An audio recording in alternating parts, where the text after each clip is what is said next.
সদ্গ্রন্থ পাঠ করছিলাম। শ্রী সত্যেন্দ্রনাথ মজুমদারের বিবেকানন্দ চরিত এই পুস্তকের যুগপ্রবর্তক বিবেকানন্দ এই অধ্যায় থেকে ধারাবাহিকভাবে আজকে 178 পাঠ করছি। সভাভঙ্গে স্বামীজিকে তাহার বাসের জন্য নির্দিষ্ট বাংলোয় লইয়া যাওয়া হইল।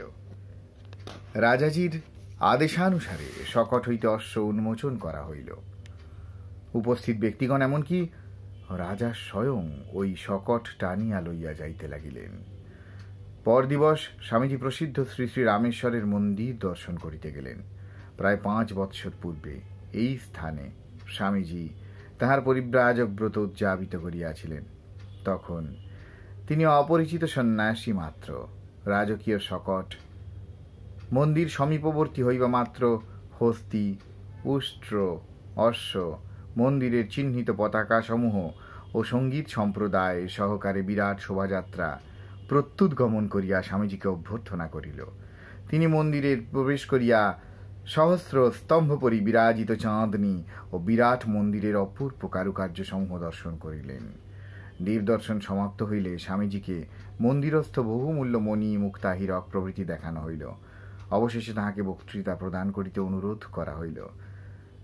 স্বামীজির ইংরাজি ভাষায় প্রদত্ত বক্তৃতা মিস্টার নাগলিঙ্গম তামিল ভাষায় অনুবাদ করিয়া সাধারণকে বুঝাইয়া দিতে লাগিলেন।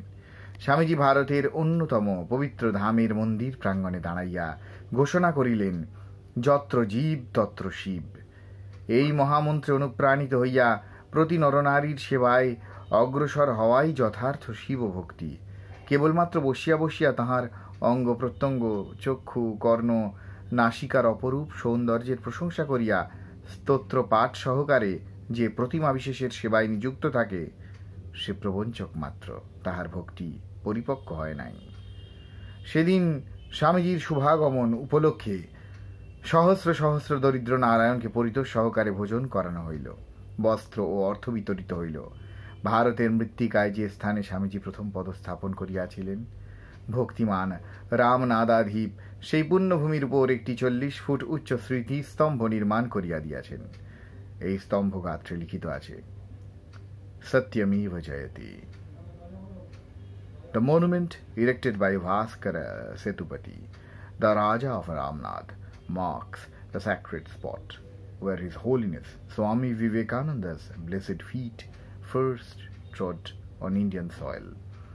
Together with the Swami's English disciples on His Holiness's return from the Western Hemisphere, where glorious and unprecedented success attended His Holiness's philanthropic labors to spread the religion of Vedanta, January 27, 1897.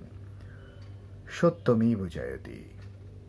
যে স্থানে মহাত্মা স্বামী বিবেকানন্দ পাশ্চাত্য জগতে বৈদান্তিক ধর্মের বিজয় বৈজয়ন্তী প্রথিত করিয়া অদ্বিতীয় দিগ্বিজয়ের পর তাহার ইংরেজ শিষ্যগণ সমভিব্যাহারে ভারতের মৃত্তিকায় প্রথম পবিত্র পদপঙ্কজ স্থাপন করেন, সেই পুণ্য স্থান চিহ্নিত করিবার উদ্দেশ্যে এই স্মৃতিস্তম্ভ রামনাদাধীপ রাজা ভাস্কর সেতুপতি কর্তৃক নির্মিত হইল। জানুয়ারি 27, 1897।